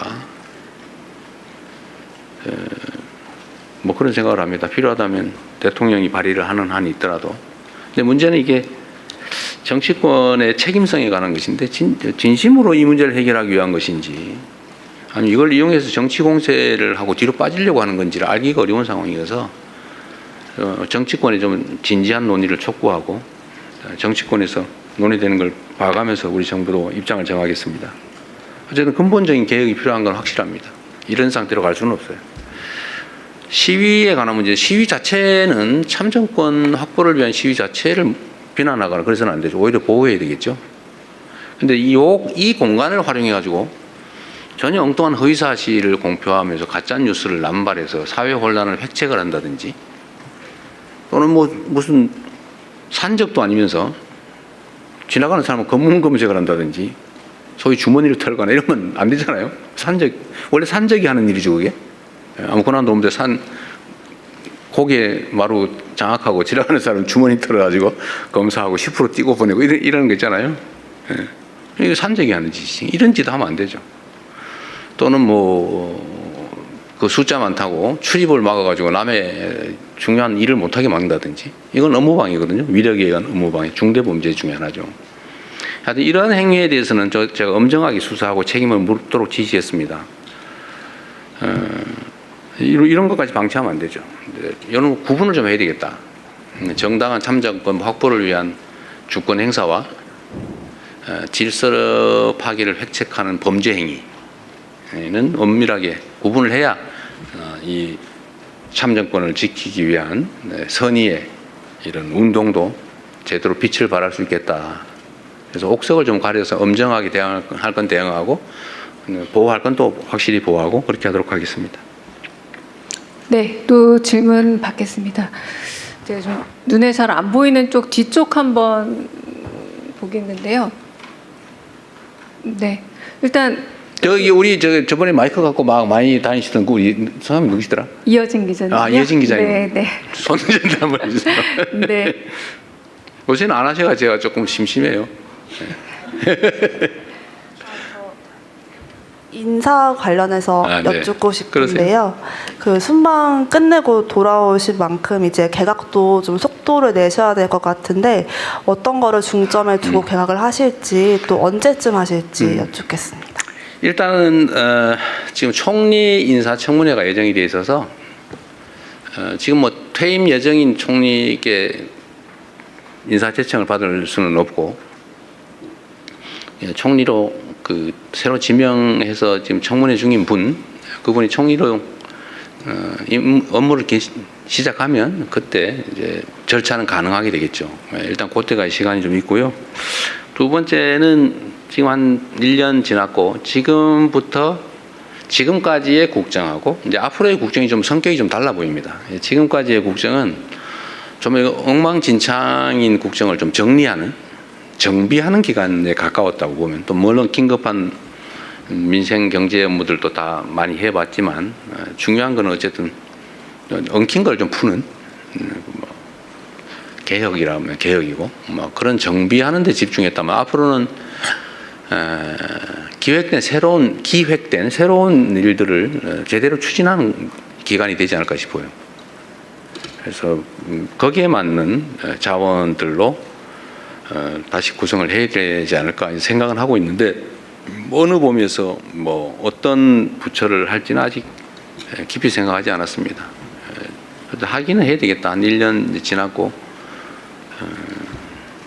또 새로운 상황이 되기 때문에 그 정도 말씀드리겠습니다. 네. 그러면 여기서 다시 한번 넘어가서 SBS 강민우 기자님. 예, 대통령 안녕하세요. 순방 고생 많으셨습니다. 순방 가시기 전 이제 취임 1주년 기자회견에서 이제 검찰의 그 보안 수사권 관련해서 이제 예외적 경우에 이제 고려할 수 있다고 말씀을 하셨고, 이제 결론은 국회에 맡기겠다고 하셨는데, 이제 순방 떠나셨던 사이에 이제 민주당 내에서 이제 정청래 대표를 중심으로 해서 어떤 완전 폐지에 대한 의지가 좀 강조되는 것 같습니다. 그래서 이런 좀 변화 상황에 대해서 좀 대통령께서 어떻게 생각하고 계신지 좀 여쭙고 싶습니다. 개별 국회의원들이 어떤 생각을 하는지 그야 자유롭게 표명해야 되지 않겠어요? 그런데 이게 이제 억압의 방식이어서는 안 되겠죠. 국회에 제가 맡긴다고 한 취지는 저의 판단은 있지만 우리의 입장을 관철하기보다는 이게 너무나 예민하고 또 많이 오염된 주제라는 측면도 있어요. 완전히 순수한 상태는 아니다. 이미 이게 정치적 슬로건으로 활용되는 측면이 없지 않기 때문에, 그런데 우리가 끼는 거 그리 바람직하지 않다. 국회에서 또 민주당 당 내에서 충분한 수기를 거쳐서 또 국민의 의견도 수렴하고 장단점도 잘 점검해서 또 어떤 제도를 취한다면 거기에 대한 단점이 있을 텐데, 문제가 있을 텐데 그걸 어떻게 보완할지도 좀 논의해서 종합적으로 하라고 국회에 넘겼으니까요. 국회에서 자체적으로 판단하면 될 것 같아요. 제 생각을 저는 그 점은 명백합니다. 사실 검찰은 마음에 안 들죠. 권한이 요만한 쪼가리만 있어도 그걸 막 이만하게 만들어가지고 악용해서 대한민국의 법질서를 완전히 거의 파괴하다시피 했잖아요. 법질서를 유지, 보호하는 게 가장 큰 책임이라고 할 수 있는, 또 그것 때문에 많은 권한을 주어놨더니 그걸 악용을 해가지고 이 온갖 사건을 조작하고 왜곡하고 누군가에게 불이익을 주고 누군가에게 이익을 주기 위해서 남용 또는 악용해 왔단 말이에요. 그게 결정적이지 않습니까? 안타깝고 슬픈 일이죠. 문제는 이제 국민들의 의사가 중요하다고 생각해요. 그리고 그 제도가 왜 필요하냐? 검찰의 남용 가능성을 통제하는 건 저는 1차로 중요하다고 생각해요. 그건 기본적으로 보안 수사, 그건 경찰이 수사하게 했으니까 경찰이 다 맞자. 또는 공수처가 하기로 했으니까 공수처가 맞자. 보안 수사 이름으로 이만큼 권한을 줬더니 또 이걸 이만하게 만들어가지고 막 새로운 사건 만들다시피 하고 또 그럴 가능성이 없지 않잖아요. 근데 그걸 우려하는 사람들이 심정이 이해해요. 그러지 못하게 해야 되겠죠. 그래서 저는 아주 최소한의 엄격한 조건 하에 아주 최소한만 하면 좋겠다. 악용 여지가 있어서 걱정이면 악용되지 않게 만들면 되잖아요. 모든 문제가 그렇잖아요. 문제가 있으면 문제를 막으면 되잖아요. 구더기 무서워서 장을 못 담그면 안 되고, 구더기가 생길 가능성이 있으면 그걸 다 찾아가지고 막으면 되잖아요. 뭘 맞든지 방법이 있죠. 근데 도저히 못 막겠다. 그러면 그때 가서 장 담그기를 포기해도 늦지 않죠. 그래서 보안 수사는 안 하는 게 맞는데, 나중에 악용될 여지가 없는 아주 예외적인 그런 경우에까지 다 봉쇄해 놓으면 나중에 문제가 생길 수 있겠다. 라는 게 제 생각인데, 그것조차도 문제가 있다. 그런 악용 가능성이 없지만 그래도 가능성이 조금이라도 있다면 안 되겠다 이렇게 판단하면 안 할 수 있는 거죠. 제도라고 하는 걸 한번 만들어서 시행하다 또 필요하면 교정하면 되죠. 그래서 제 생각엔 국회에서 충분히 국민의 입장에서 또 악용 가능성을 배제하는 필요를 충분히 논의하면 좋겠다. 충분히 논의하시면 좋겠어요. 무조건 이게 진리야 이렇게 하는 거라든지 뭐 이거를 가지고 내가 정치적인 이익을 한번 챙겨봐야지 이렇게 접근하지 않는다면 뭐 충분히 논의해서 해결할 수 있겠다 생각합니다. 저는 뭐 보안수사권을 기본적으로 폐지한다 다들 동의하잖아요. 그 아주 예외적인 상황을 가지고 막 이만큼 만들 필요는 없다. 예외적인 부분은 예외적으로 접근하면 되는 거죠. 너무 그걸 키울 필요는 없겠다는 생각이 듭니다. 정치화를 막기 위해서 제가 국회로 넘긴 거예요. 자, 그것조차도 정치적 논쟁 또는 정치적 공격의 대상이 될 수 있기 때문에 제가 그 가능성을 뭐 없애기 위해서 국회가 논의하세요. 국회가 하자는 대로 할 테니까 권한을 줬으니 책임도 지겠죠. 네, 그다음. 네, 이제 9개 매체 질문 받았습니다. 이제 마지막 10번째 매체 질문을 좀 받을까 싶은데요. 네, YTN 강진원 기자님, 그 마지막으로는 기자님 질문 받고 통신사 질문을 마지막 혹시 필요하면 30분까지 하시죠. 30분까지요? 대통령님 이제 좀 다시 기력이 더 나신 것 같습니다. 지금 잠시 다 깨는 것 같아요. 네, 네, 강진원 기자님. 네. 네.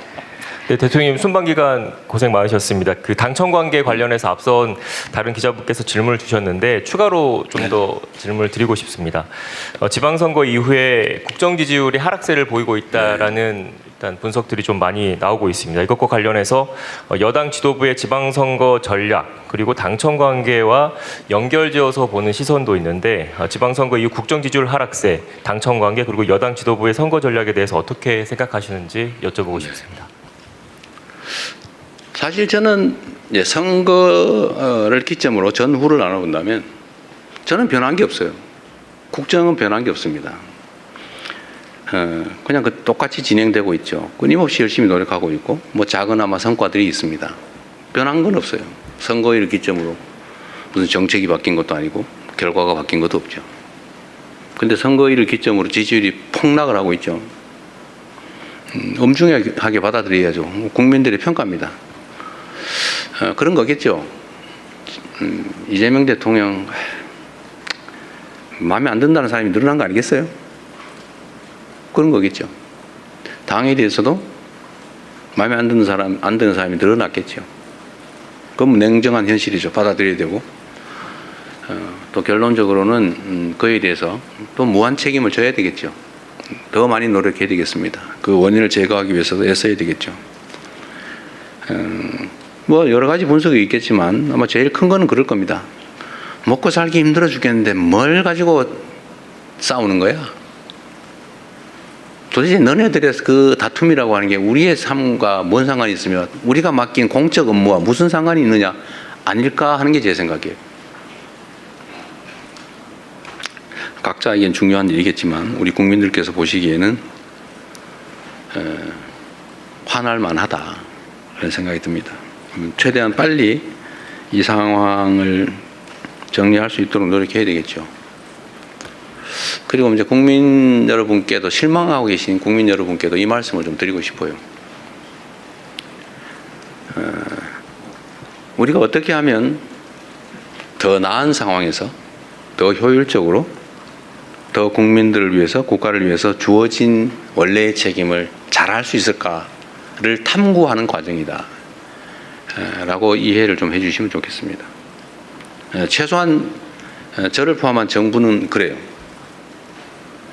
이 일을 대면하는 입장에서 우리는 나름 최선을 다했지만 어쨌든 국민들께서 우리가 기대하는 만큼의 선택을 하해 주지 않으신 거죠. 그건 현실이지 않습니까? 그래서 어쨌든 생기는 문제들, 논쟁도 있고 또 해석을 둘러싼 다툼도 있고 대책을 둘러싼 논쟁과 다툼도 또 있는 거죠. 그러나 그조차도 더 나은 대한민국, 민생 문제, 민생 경제 더 나은 진전 더 나은 결과 이걸 만들기 위한 노력입니다. 뭐 제가 선거 얘기를 하면 이따 선거법 위반이라고 공정 의무 위반에 해당될 수 있다고 그래서 선거 얘기를 못하게 돼 있다고 그러네. 여기서 답을 해도 안 된다고 누군가 민주당의 선거를 위한 얘기를 하면 안 된다고 그래서 더 이상 말하기가 좀 어렵습니다. 그러나 분명한 거는 어떤 당은 더 많은 국민의 지지를 얻기 위해 노력해야 된다. 다른 요소를 찾기보다는 같은 요소를 찾기 위해서 노력해야 된다. 그래서 제가 이런 면에서 민주당 내의 경쟁과 갈등에 대해서도 한 말씀을 꼭 드리고 싶어요. 그 원수 싸우듯이 하지 마십시오. 거기에 그 같은 입장에 있는 같은 진영이라고 하는 울타리 안에 있는 사람들끼리 경쟁을 하는 게 아니라 전쟁을 했어야 되겠습니까? 모욕하고 헐뜯고 없는 사실 만들어가지고 공격하고 그러니까 또 억울하다고 또 이쪽이 또 뭘 그러고 왜 그렇게 합니까?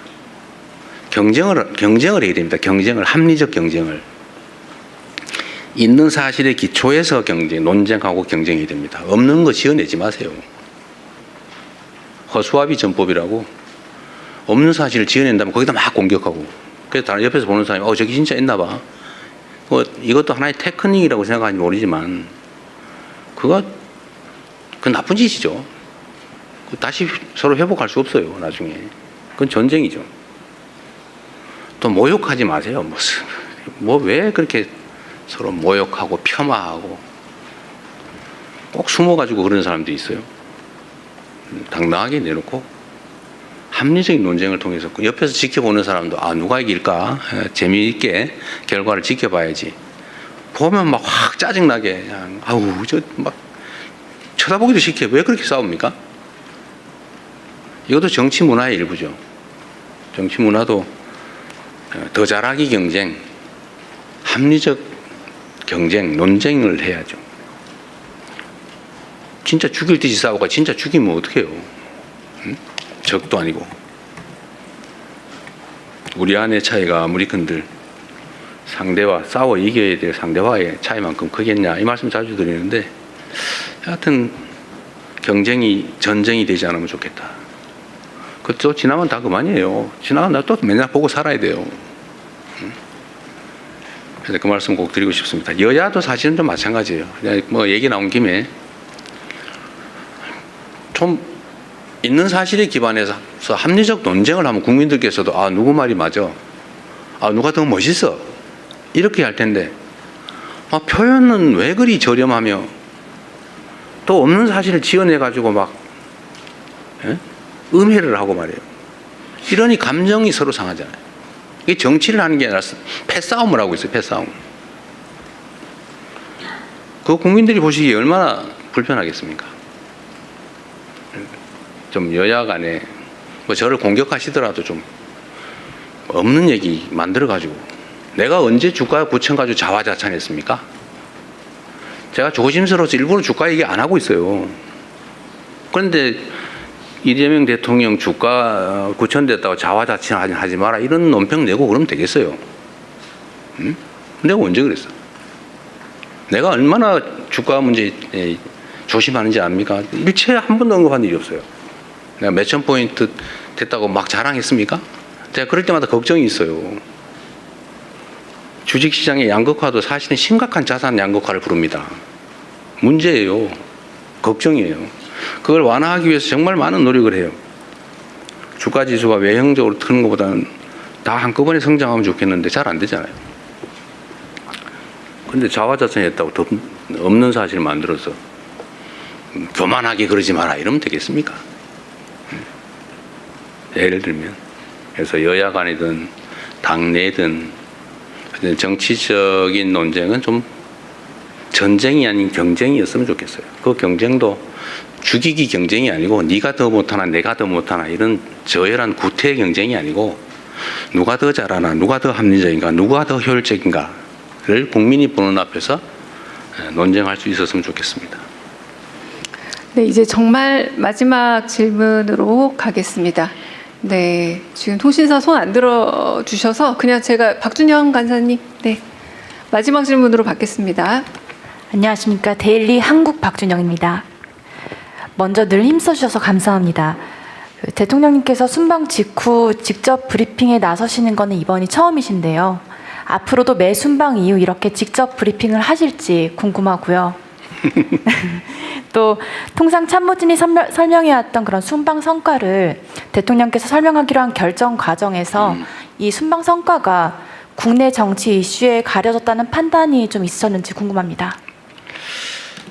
네, 앞으로 이거 자주 할 거냐? 저는 사실 우리 언론인 여러분들 또 우리 국민 여러분 앞에서 직접 대화하는 게 저 자신에게도 도움이 되고 국정을 이해하는 데도 도움이 된다고 생각해요.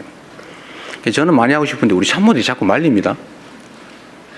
그래서 제가 아까도 그 얘기를 했더니 아니 이거 말고도 무슨 뭐 국무회의도 공개하고 무슨 타운홀 미팅도 공개하고 이렇게 많이 공개하는 대통령이 없었다. 근데 기자회견까지 뭘 자꾸 또 더 하려고 그러냐 이런 지적을 받았습니다. 그래서 제가 그런 얘기 했어요. 아니 되게 걱정은 그런 거죠. 혹시 뭐 불필요하게 했다가 질의응답 과정에서 실수하거나 아니면 뭐 오해가 생기거나 정제되지 못한 표현으로 갈등이 생기거나 그런 걱정을 하지 않을까 싶어요. 뭐 그것도 저는 정치의 일부라고 생각해요. 자주 좀 하고 싶은 게 제 소망인데 제가 이 내부에 그런 반대 의견도 있지만 이번에는 우리 순방 성과를 직접 설명해야 되겠다고 일방 통보를 한 다음에 제가 오늘 이 자리에 나왔습니다. 뭐 참모들로서는 그런 걱정하는 게 맞죠. 저는 앞으로도 좀 자주 하고 싶어요. 여러분들하고 대화를. 그리고 제 진지한 제 속마음도 우리 카메라 앞에 우리 국민 여러분께 보여드리고 싶어요. 진짜 하고 싶은 이야기. 얘기를 안 하니까 오해가 자꾸 생기는 것도 있더라고요. 뭐 사실 이번에 순방 성과 설명을 직접 하게 된 계기도 뭐 그런 것의 일환입니다. 국내 문제 상황에 영향을 미쳤냐? 뭐 영향이 없다고 할 수 없겠죠. 실제로 좀 매우 아쉽기도 했어요. 예를 들면 우리가 이 국가의 격에 관한 문제, 소위 국격에 관한 문제죠. 예를 들면 해외에서 대한민국을 얼마나 높이 평가하는가. 사실 저 스스로도 잘 느끼지 못할 정도로 대한민국의 위상이 높습니다. 뭐 여러분도 어떻게 느끼시는지 모르겠는데 우리 국내에서 느끼는 것보다 해외에 나가 보면 정말로 대한민국에 대한 환호를 합니다. 제가 이번에도 이제 파리가 아니죠. 에비앙에서 이제 G7 회의를 하고 사전 행사로 저녁 때 이제 그 지역의 중학생들이 이제 노래를 해주는 그런 시간이 있었어요. 거기를 갔더니 이제 정상들이 한 열 몇 명 이렇게 쭉 서 있잖아요. 부부가. 근데 그 앞에 한 200명 정도의 이제 중학생, 주로 여성들로 구성되어 있는, 여학생들로 구성된 그 합창단이 있었는데 그 합창단이 저하고 제 아내를 보더니 갑자기 이러는 거예요. 이게 다른 사람들은 이게 뭔 뜻인지 몰라요. 이거 저 뭐야? 이러면 우리는 알죠. 그래서 제가 이렇게 해줬어요. 물론 뭐 모르는 사람도 좀 있지만 대부분 매우 즐거워했어요. 그게 한국 문화죠. 이 프랑스 에비앙 지역의 중학교 여러 개를 한 5개인가를 모았다는데 거기 그 학생들 사이에 대한민국 대통령과 부인을 딱 보니까 그 생각이 다 났던가 봐요. 그리고 이 정상들이 저한테 거의 예외 없이 그 얘기를 합니다. 자기 아내가, 자기의 딸이, 자기 아들이, 자기 누구가 한국어 배우고 있다. 한국 뭐 공연 못주단에서 난리다. 한국 가는 게 꿈이다. 다 그 얘기를 합니다. 그 한국이 일종의 뭐 이상향처럼 그려지고 있는 상황이에요. 이제 보니까. 그런데 한국이 얼마나 유명합니까? 재작년 12월 3일에는 군사 쿠데타? 뭐 이러면서 놀랬잖아요. 그 다음에 또 횃불도 아니고 무슨 응원봉을 들고 노래를 부르면서 그걸 진압해가지고 민주주의 헌정 질서를 회복해요. 전 세계에 역사적으로 없던 일이잖아요. 그걸 보면 계속 놀라는데 요새는 거기다 문화적으로 거기다 반도체 뭐 이런 걸로 그러다니 유럽 같은 데는 방위 산업이 완전히 유럽을 압도하고 있단 말이에요. 그래서 한국산 방공 시스템, 소위 미사일 시스템을 못 구해가지고 막 서로 막 먼저 달라고 저한테 척닥하고 그래요. 막 비행기 수송기를 띄워가지고 막 바로 실어가요. 생산되자마자. 대한민국은 정말로 뭐 산업, 경제 측면, 문화 측면, 정치적 측면에서 세계의 총화가 돼가고 있어요. 얼마나 대단한 국가입니까? 이런 것들도 사실 많이 보여드리고 싶죠. 그런데 그런 게 이제 예를 들면 이태리의 어떤 국빈 방문에 대한 뭐 예를 들면 의전 행사나 뭐 이런 게 사실 우리 국민들한테 보여줘야 되거든요. 자세히. 근데 잘 안 됐죠, 사실은. 딴 거 하느라고. 아쉽죠. 어딜 가나 마찬가지입니다. 그래서 그런 아쉬움도 있었어요. 제가 그 말씀도 한번 드리고 싶었습니다. 우리 대한민국이라는 나라가 또 그 속에 살아가는 대한국민이라고 하는 존재가 얼마나 위대한 존재들인지 우리 자부심 가져도 된다. 물론 뭐 내부적으로 보면 어려움들이 많죠. 각 부문별로 어려움들이 많지만 그러나 그 점도 다른 나라들도 크게 뭐 예외는 아니고 뭐 양극화가 좀 우리가 좀 심하다는 측면도 있지만 그러나 전체적으로 보면 여전히 과학기술의 발전 속도나 국가의 민주주의 정도나 뭐 과학 문화예술의 발전 정도나 경제적 성장 성취나 이런 모든 것들이 정말로 전 세계가 이렇게 쳐다볼 만큼 대단하다. 그 말씀을 여러분께 꼭 드리고 싶습니다. 어려운 상황이긴 하지만 이런 유리한 좋은 점들은 최대한 키우고 또 부족한 부분은 채워가면서 모두가 함께 잘 사는 대한민국을 만들어 보도록 최선을 다하겠습니다. 감사합니다.